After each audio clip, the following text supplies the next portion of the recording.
The spread of the coronavirus in the European Union challenges our health systems. We need to protect our health workers who are in the first line of defense against the virus. We must safeguard them with protective equipment, masks, gloves, protective garments, etc. We work on 3 fronts. First, we are working with the industry to ramp up production. Second, we need to keep in the EU the protective equipment that we need.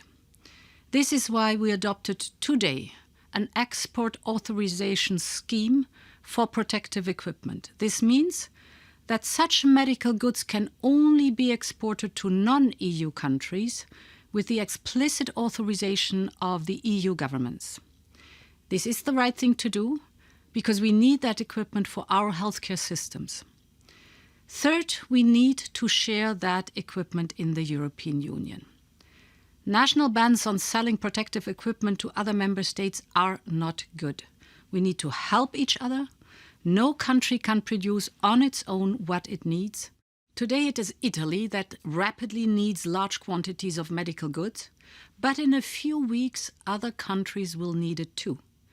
By producing more, keeping it in the European Union and sharing with each other, we can protect our health workers, patients, and contain the spread of the virus.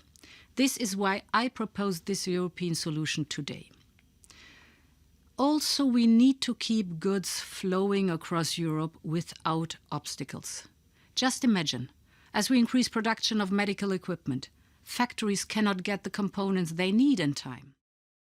Thousands of bus and truck drivers are stranded at internal borders on parking lots, creating more health risks and disrupting our supply chains.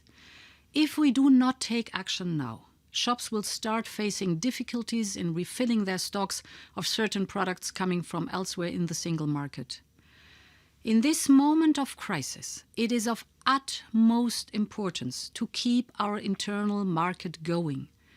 In general, measures taken at national level can only be effective if they are coordinated with neighboring countries, in particular in border regions. The European Commission is working around the clock with the national governments on all these fronts. Tomorrow we will launch joint public procurement with member states for testing kits and respiratory ventilators. These are badly needed for our patients across Europe. Also tomorrow we will present guidelines to national governments on border measures. Protecting people's health should not block goods and essential stuff from reaching patients, health systems, factories and shops. We will be successful if we work together and rapidly on a coordinated response. The challenge we face requires it.